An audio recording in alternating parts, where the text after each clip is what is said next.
It's time for the Oklahoma Weekly Matchup Show as the Sooners and Nebraska, a rivalry that used to be one of the most famous in all of college football. Well, now it's just another game, at least nationally it seems that way. The Sooners and Huskers play in Lincoln Saturday night, 7 o'clock. The game will be televised. Oklahoma will enter this game as the favorite, but I do not foresee this game being high scoring at all. We'll talk more about the matchup in just a second. Before I get into Nebraska, big congratulations to Landry Jones, the Oklahoma quarterback, second time this year. He was announced as the Big 12's Player of the Week on the offensive side. He was actually co-offensive Player of the Week after throwing 4 touchdowns in Oklahoma's 42-30 win over Kansas State. So Landry Jones doing a pretty good job for the Sooners. Talking about Oklahoma, Nebraska, when I think about Nebraska as far as a program as a whole, they really remind me a lot about Oklahoma. In other words, two very proud traditional programs with very large and passionate fan bases, teams with great head coaches, Devaney, Osborne, Wilkinson, Switzer, and now Bob Stoops. Great players from both schools. Heisman Trophy winners, the Roziers of the world, the Johnny Rogers, Eric Crouch, of course Sims and Jason White, Bradford, and Vessels and Owens. Teams that win a lot. You look at the 8 winningest college football programs of all time, Oklahoma and Nebraska are right there on the list. They definitely are a staple of college football. And when these teams played back in the 70s, you have to remember back then, you only got one college football game on television per week. So it wasn't too uncommon to not see your favorite team on television, but when Oklahoma and Nebraska played every late November, that game was televised, and the game always had Big 8 conference and sometimes national championship implications. And the best part about Oklahoma, Nebraska, those games typically lived up to all the pregame hype. Sometimes matchups don't do that. Oklahoma and Nebraska usually seem to. The game of the century in '71, Nebraska 35, OU 31. Nebraska wins the national title. '87, game of the century too. Oklahoma wins coming from behind in the second half to win 17-7 over #1 Nebraska. And of course the matchups they had earlier this decade with Oklahoma getting back to #1 after a long time not being #1, defeating Nebraska, who was #1 that year, 31-14. Oklahoma would eventually win the national title. And then in 2001, Nebraska snapping Oklahoma's 20-game winning streak, and Oklahoma losing 20-10 to Nebraska, thus the Huskers reclaiming the #1 spot. They would lose the national championship game later that year to Miami. That, by the way, 2001 was the last time Nebraska beat Oklahoma. In fact, that was the last time Nebraska had a great team. What's happened to Nebraska football over the years? Well, I think several things have happened to where Nebraska is not at the same level that they used to be. It's not just one reason. I think #1, the competition's gotten tougher. It's no longer the Big 8 conference. The Texas schools, no question, have made life difficult for Nebraska. Not Baylor, of course, but A&M. They've beaten Nebraska several times. Texas Tech now has at least a 4-game winning streak over the Huskers. And Texas, in Big 12 regular season play, has never lost to Nebraska. Plus you have Kansas State, whom in the mid-90s and early part of this decade, they were starting to beat Nebraska. So the competition, I think, got tougher for the Huskers. They were no longer just able to name their score against conference opponents, at least not all of them. I think #2, the coaching. Look, Tom Osborne and Bob Devaney, 2 legendary head coaches from Nebraska, they were very instrumental in that program winning all the time. And then Osborne, probably one of the greatest college football coaches of all time, kind of like Tony Dungy, a very calm but very direct and a fantastic teacher, and not to mention a good recruiter as well.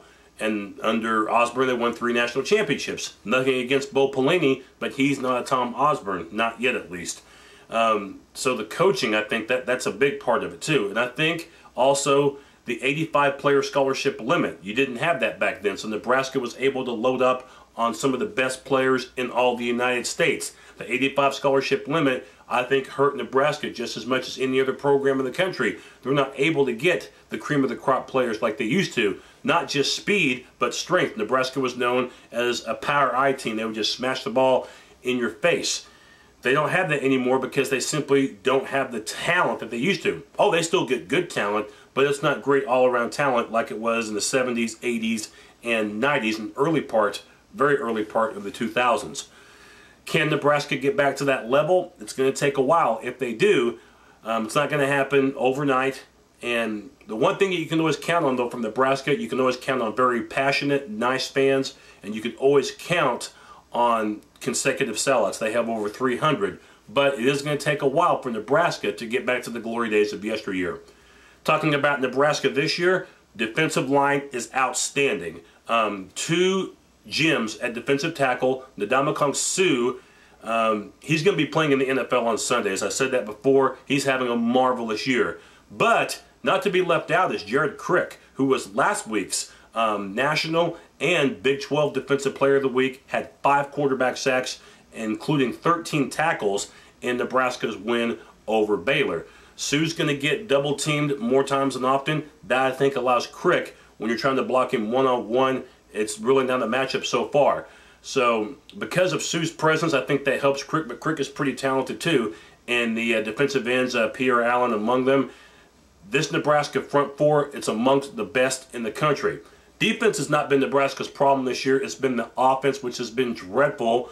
They're second to last in the Big 12 in total offense, only ahead of Baylor in that department. And they're dead last in the Big 12 in turnover margin. So it's not a very disciplined offense. They've had to make quarterback changes. They're now with Cody Green at quarterback. And also Nebraska's had to deal with the injury bug, in particular in the backfield. They've had to really go low on that depth chart in order to field the backfield. Again, injuries have plagued Nebraska this season. Let's go ahead and go over the 4 keys to this game. Key number 1 for Oklahoma, protection program. Again, Nebraska's front 4, good at stopping the run, really good at pressuring the quarterback. This is a big reason why Nebraska has the #1 pass defense in the country, is because the defensive line is able to get to the quarterback, thus forcing the QB to make mistakes. So Oklahoma, their offensive line, we know it's been maligned much this season. The last 2 weeks, though, they played pretty well.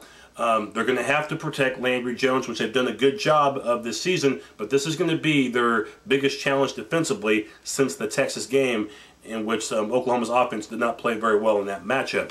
So they've got to give Jones time. Running the ball is not going to be easy. So pass protection, if they can't protect Landry Jones, this could spell an upset. At number 2, as far as my keys to this game, remember Oklahoma played 4 quarters, not just 1. That was indicative of the game last week, in which Oklahoma got off to the great start, but the second and third quarters was a nightmare because Kansas State was able to figure Oklahoma out by making adjustments. Oklahoma let up a little bit intensity-wise. Kansas State got back into the game. So play a full 4 quarters, Oklahoma, not just get off to a good start. I think key number 3, if you're Oklahoma, make sure to serve big red turnovers. Nebraska, in their 2 home losses this year, turned the ball over excessively, including 8 times against Iowa State. You can force the turnovers. That'll really alleviate a lot of pressure off of that offensive line and the offensive unit in general for the Sooners. So Nebraska, again, not a disciplined team offensively, especially lately where the turnover bug has really bit them.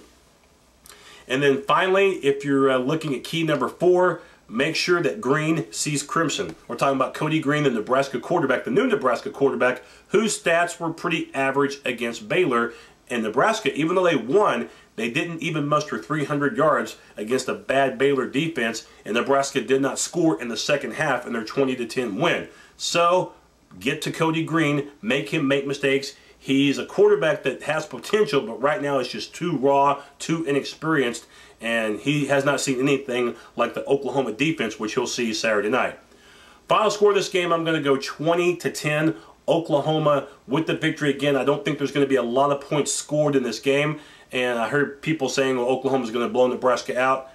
I don't see a blowout happening just because the Nebraska defense is that good, and the defensive line for Nebraska against the Oklahoma offensive line, you'd have to give Nebraska the edge. However, Nebraska's offense is terrible. It's one of the worst in the Big 12. In fact, it's the second worst, only behind Baylor. I think Oklahoma wins their 3rd straight game of the season and makes it 5 victories in a row over Nebraska. I'll have my post game coming up on Sunday. So long for now.